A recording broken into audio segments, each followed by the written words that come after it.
Okay, hey there class. So in the last video, we were focused on using ArrayLists in Java to just basically see how they work, see how they different from standard arrays that we've seen before, and we saw how there's some powerful functionality to be able to have these different functions and operations on arrays that make our life a lot easier, right? We're basically using some pre-built functionality that's in a library that's coded by others, and we're leveraging that logic so that we can just stick it more of the higher level logic of what we want to do rather than how it's actually working underneath the surface. Okay, so what I want to do in this video is I would like to follow up on that, but going a little bit deeper where we look at how we take that concept we learned in the last video and use that in the context of a real problem, right? Or we look at it in the context of particularly the university application that we've been kind of progressively building upon over a sequence of multiple videos. Okay, now before we do that, before we look at any code, I'd like us to think conceptually a bit. What are we trying to do? Okay, and so let's take this one step at a time. So what I would like to start with is let's just think about if we have our class of students, okay? Let's imagine we know we have a student class, okay? So we have a student class, and I'm going to draw that like this, okay? And we're going to also have a different class here. So I'm going to expand upon what we previously built, okay? And that we're going to allow a student to be enrolled in a college course, right? Calling it course instead of class because it'd be very confusing to have a class of class and a student class. The names get confusing. So we'll call it a course. Okay? So a student can enroll, okay, in a course, okay? And in particular, what we're going to see is a course is also going to have a roster, which is basically an array of students that are enrolled. Okay, it's going to keep track of that. So we're going to have an array list here, this roster, okay, of all these students that are enrolled in a course. I'm going to add one other thing, and we're going to build upon this in a future video. I'm also going to allow that we have a professor, okay, and we have somebody who teaches a course. Okay, so we're also going to have a professor class here as well, someone who teaches that class. All right, so we have these relationships between these different classes. And now one of the things that we're going to see, and we'll look at this from a code perspective as well, is this here is kind of the big thing I'm getting at, right? This roster in this video, because the interesting thing about that is an array list, but it's not an array list of integers or doubles or strings or anything like that. It's actually an array list of students, right? So it's all these different student objects, whoever's enrolled in the class.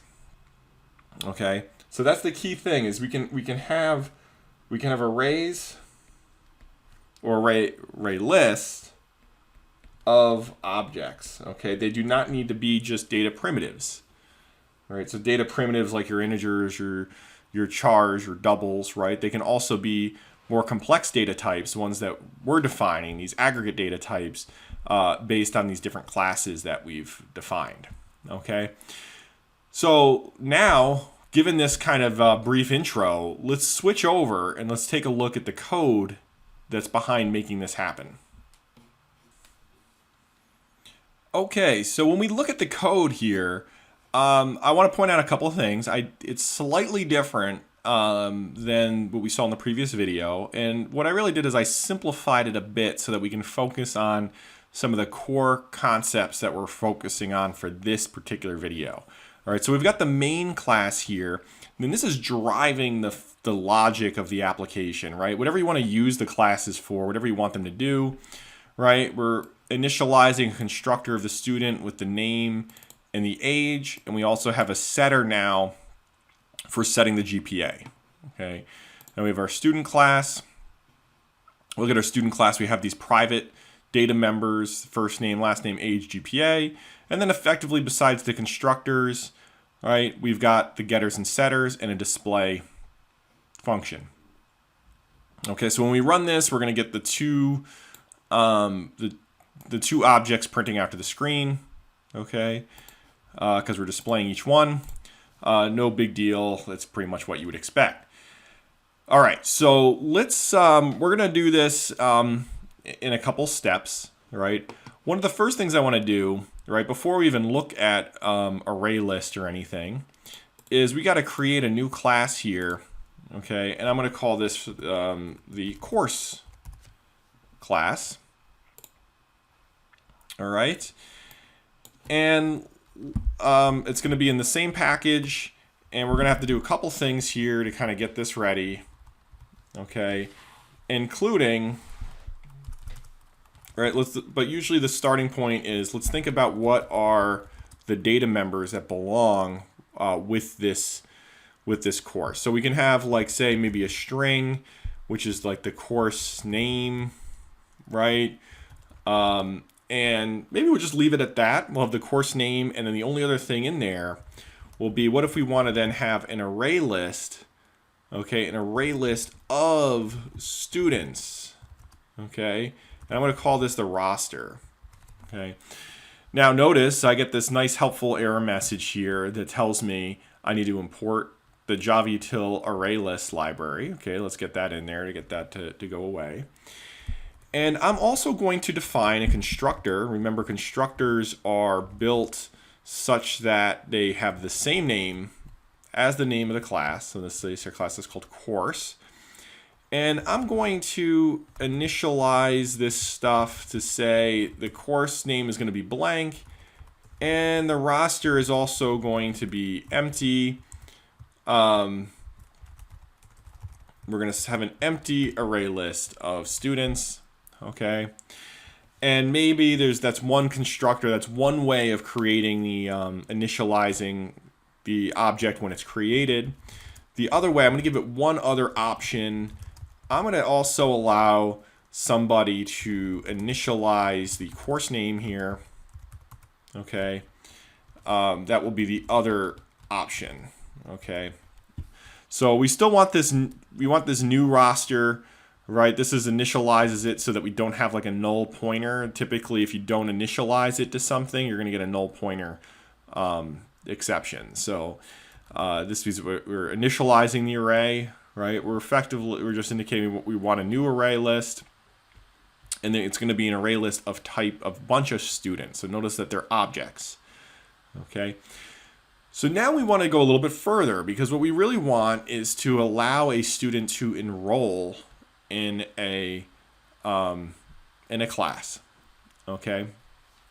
So I can have a, and you know, actually before I do that, let's just look at getters and setters for a moment, right? If I wanted to, because right now anything outside of this class, right, outside of the course class, can't access any of this stuff, right? It's all private, which means the scope is limited inside of this course. So we can have some getters and setters to allow read and write access.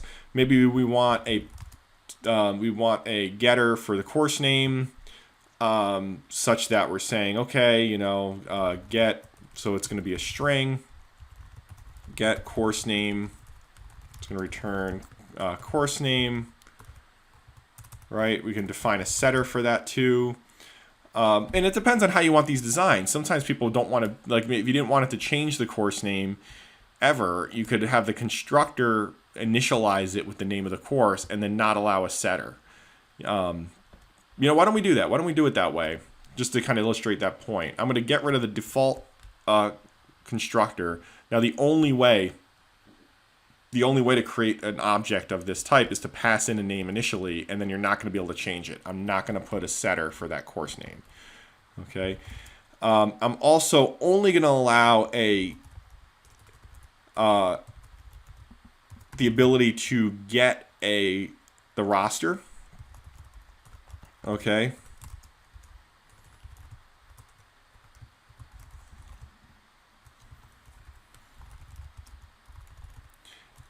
All right, so we have a get roster. So in this case, it's actually just two getters, okay? The only way we can ever write to this data member is through the constructor when you first construct the object of that type, all right? And we will have, like, what we're going to do is we're going to have a custom way here of setting the roster, which is we're going to have something that we're going to call enroll. Okay, so enroll is we're enrolling a student in the class. Okay, and all that's going to do, right, is going to say we're going to use the add. Right, we know that ArrayLists have this add function, right? So we're going to allow it to add to the roster that way. Okay. Notice we give a nice descriptive name of that operation, right? What are you doing when you're adding a student to a course? You're enrolling a student. Okay. We could look at other types of things that we might want to include here too. Like if we had some, like we could think of if we wanted to find like a remove, or like a drop, like having a student drop a class, like how would we do that? Right, let's first take a look at our options, right? If we look in here, right, we do have a remove option, and we can set it as it takes an object, right? So I can tell it to say, hey, remove a particular object. Okay, but let's come back to that. Let's leave it simple for now. Maybe we want to enroll. Maybe we want another thing that says get the size. Like what's the class size?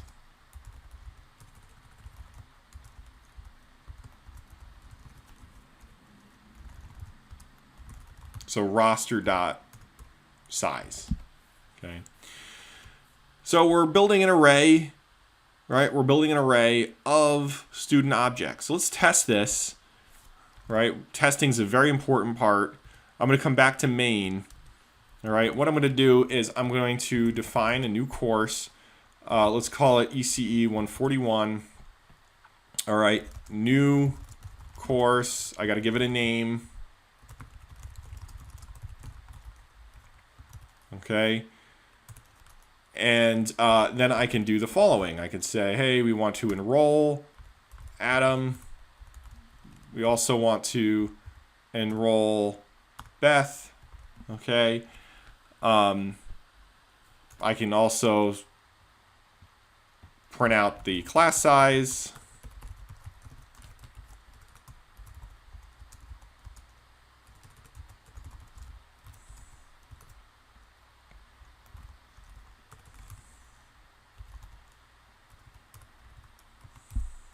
Okay. So we can see how we're starting to, build on these things. You can add additional functionality of what logically belongs to a particular course. Okay. So, you imagine maybe you want to be able to, like I said, you might want to add something to drop a student from a class. We can go ahead and do that. Well, let's run this first, right? Just make sure everything's working.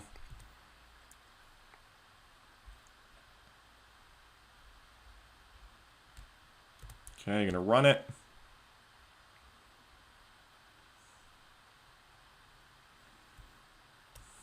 Okay, class size is 2, right? Looks like everything enrolled properly, right? We could have some additional logic to, to dump all the roster to the screen, right? If maybe you want a display roster.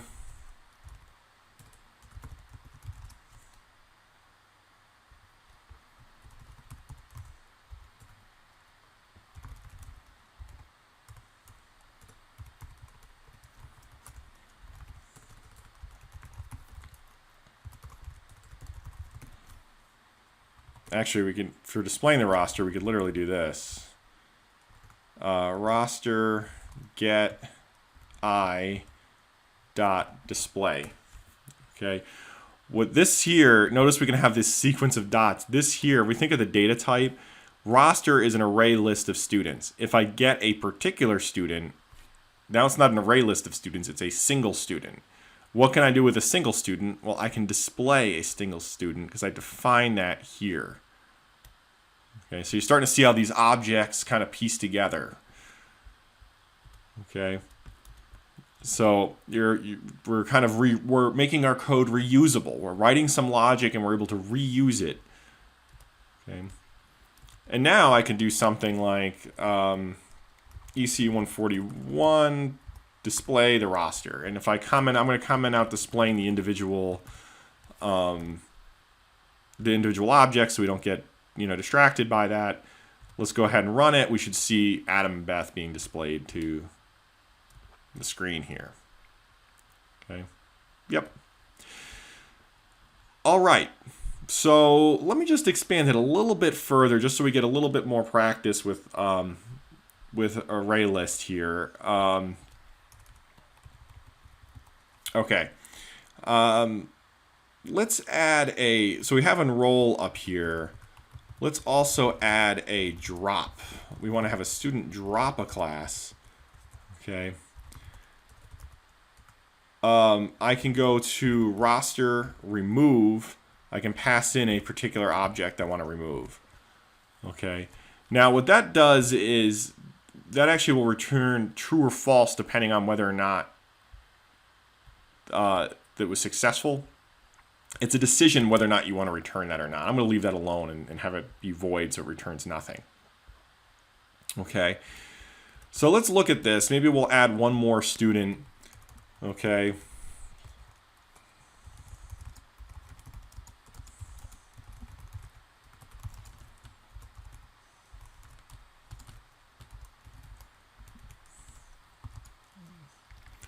Okay, Chris Christie here.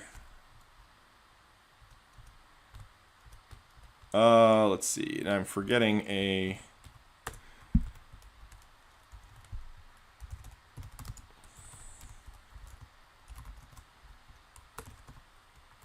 Okay, so let's do that.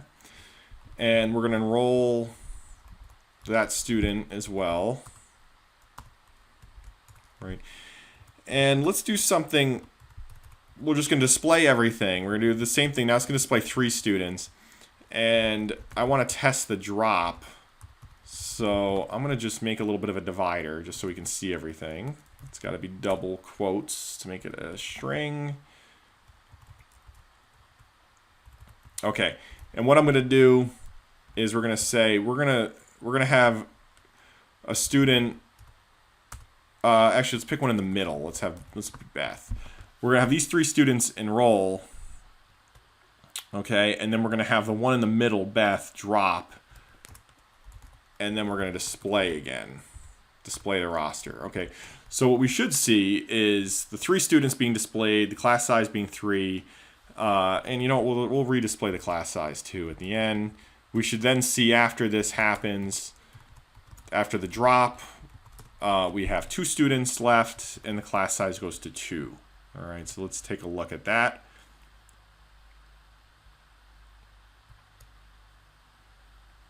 Okay, and that looks exactly what we'd expect, right? We look at the run down here. Class size 3, we got our 3 students, right? There's the drop occurs. Right now it's the 2 students, class size of 2. Okay. Well, what did we learn here with looking at ArrayLists? Let's summarize this a little bit before we wrap this up. Okay. For one, we're seeing how we're learning more about object-oriented programming. We're seeing how we can conceptually build these objects with data that belongs together that we give a descriptive name. It's both the data and the functions that operate on that data. Okay. So we can have relationships where we have a course can have a roster of students. We have an array list of students. And we kind of recapped some things that we've seen before. We've seen with constructors, getters and setters, and we built these nice descriptive functions that use the array list functions inside of them to make it where it's kind of a nice, easy descriptive name of what's going on. Well, when rolling in a course, what are you doing? You're adding the object to the array list, the student object. Drop a course, right? You're removing that student from the array list. Class size, you're getting the size of the array list, right? But we're giving descriptive names by having these public, right? But the roster is private, okay? And so we could build the different types of functionality, all right? And kind of go from there. So I'm going to also, what we're going to do in a subsequent video here is we're going to add a professor to this. I'm going to actually wait to do that. We drew it a moment ago at the beginning of the video. But I want to wait for the next topic to go into that because I think that will actually make sense to do those together. But hopefully you're getting a better understanding of object-oriented programming and ArrayList doing this. And what you notice is a couple things, right? If you're designing the code well, it should be like we look at main, which is driving the flow, the logic of how we're using everything else that we've defined. It should be quite readable, right? You should have been able to look at this code, basically what's in main here, on day one of the class and have a pretty decent idea what it's doing just by reading through what's happening, right? Without actually understanding how to code and build everything, right? It makes the main very, very readable of what the logic is and what the flow of the program is. And we're hiding all the back-end stuff of how things are implemented. We're kind of tucking those away in different functions or inside the various classes, all right? Okay, so let me stop there. And I, once again, encourage you, practice, go back, rewatch this, and the labs and homeworks and everything, super, super important, because you're not going to get good at this unless you're doing all of that work on your own and you're kind of connecting it to what the concept you've learned on Zybooks and in class. Keep doing that, right? And if you're practicing enough and you're working through it, you're building strong fundamentals that are going to help carry you through not only this class, but future classes that depend on this material, as well as out into your future career. Programming is super, super important. I mean, it just cuts across so many industries now. It's just a vital, vital skill to learn. And so I really hope that you're getting that strong foundation so you can be really successful. All right. So thanks for watching. Be safe and healthy, everybody.